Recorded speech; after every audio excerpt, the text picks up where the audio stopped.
Okay, welcome back to the channel. So today we're finally going to wrap up the rear wheel. I've got the brake rotor on. I've got to put the chain sprocket on next. Then we can mount the wheel on the rear end. I already painted some of the brackets that have to go on there. I got some actually new bolts that had to go on there with castle nuts. So we're going to get the rear wheel installed. And then we're going to talk about some of the new parts that came in. And I'm going to show you the heads and the cylinders, because I think I only did that in a 1-minute video. I don't think I showed that in a regular longer video. So let's get moving on the rear wheel, and we can finally wrap that area of the bike up and move on to the front end. Okay, so I just want to say also, you're going to see this probably the day after Thanksgiving. So all the people in America, happy Thanksgiving. If you're not in America, I guess it's just another Thursday for you. Also, I'm going to be taking a break for a few weeks in December. I'll probably be back with a video on December 20th, maybe a week before that. I won't know quite yet, but I'm going to be on vacation for a couple weeks. I might do some 1-minute videos here and there, but won't be any 10-minute videos until at least December 20th. Okay, so we're going to be putting the 49 tooth new sprocket on the back. I did get the 25 tooth in for the transmission, so we'll get that done. We also got some new bolts that are going on here. So let me get the tire up here and we'll get that mounted. So in case you're wondering, that is the Drag Specialties sprocket H829249S from Drag Specialties. Okay, so these are the chrome bolts 378131 from V-Twin. Okay, so you can see here, if you can see it, I'm missing a bolt because I actually had to cut one of these off because this thing would not, this lock nut would not turn at all inside, and I couldn't get it off. I even tried with an impact wrench. I could not get this off. So I'm going to have to order another set because you can't just get one. So let's get the axle installed on this. I am using anti-seize on the axle, so there is some debate about whether people use anti-seize or they use grease. I've used both and I haven't found an issue with either one.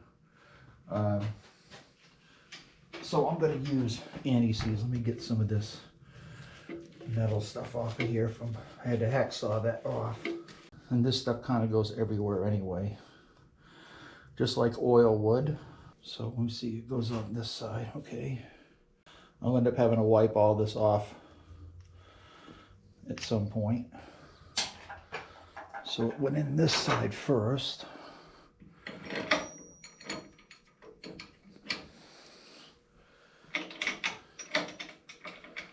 Let me get this up in there.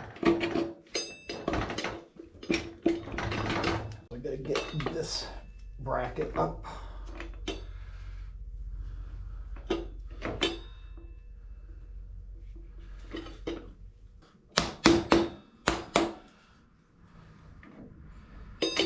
So we got to go through this bracket for the brake rotor. Brought it too far in. There we go.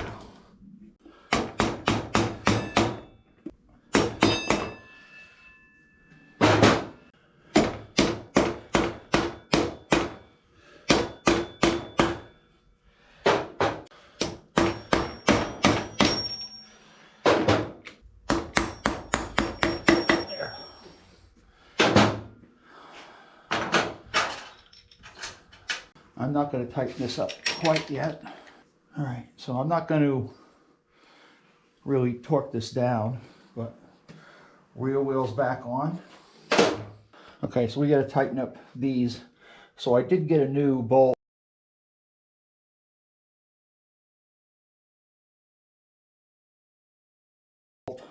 with a castle nut. I can't believe that this bolt and nut cost me like $8, and that wasn't even from Harley. So yeah.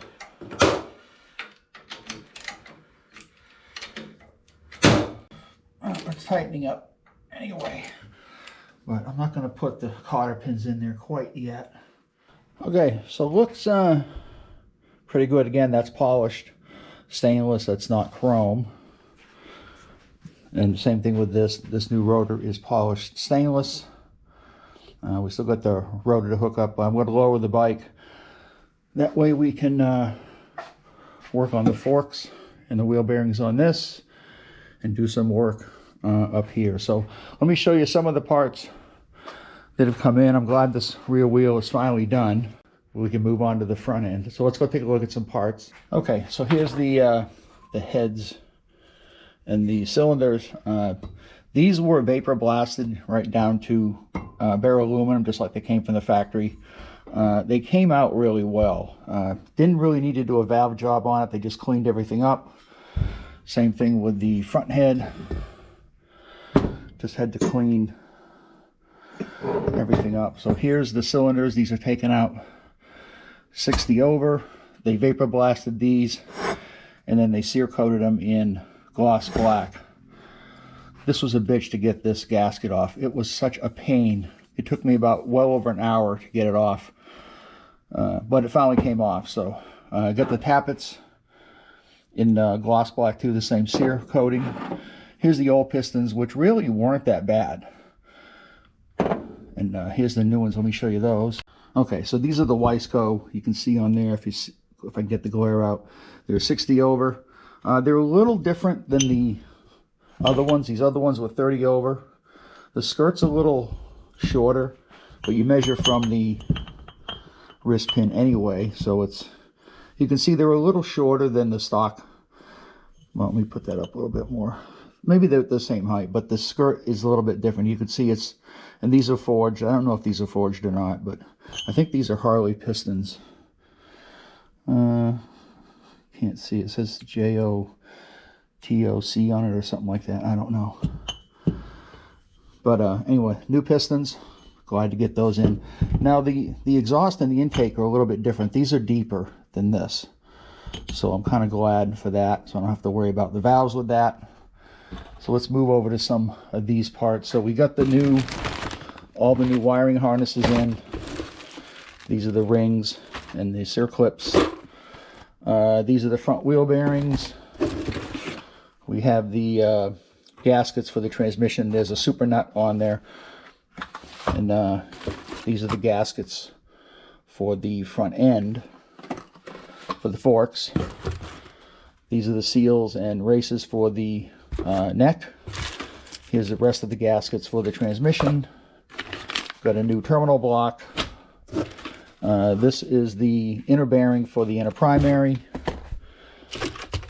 Here's the seal for the inner primary. And there's the 25 tooth transmission sprocket. It's got some new, this is for the rockers. So let's go over here. We'll take a look at what I'm doing for far as polishing. So I've only really started this just a little bit, but I think I'm actually going to keep this cover instead of getting a new one. It does have some damage, but I kind of like that about this. I still have a lot of work to do on it, but it's a far cry from what it was when I took it off. You can see it's kind of shiny there, but again, I got to spend several more hours on this cover. The timing cover is, or cam cover, whatever you want to call it, almost done. I got a few, maybe another hour or so on that, and then I've got to start the rockers. So I'm hoping I get the rockers really looking good, because the motor's going to look nice when I finally get the lower end back. So okay, that's going to wrap it up for this video. I'm sweating my ass off out here. I just turned the heater off. Yeah, that's going to wrap it up for this video. I don't know why I'm getting this glare out of here. I'll be back on December 20th, maybe sooner, maybe a week earlier than that. I won't know until maybe next week how long I'm going to be out for, but I will do some 1-minute videos probably during that time period, and then we'll hit the front end of this bike when I come back. Thanks for watching. I'll see you in the next video.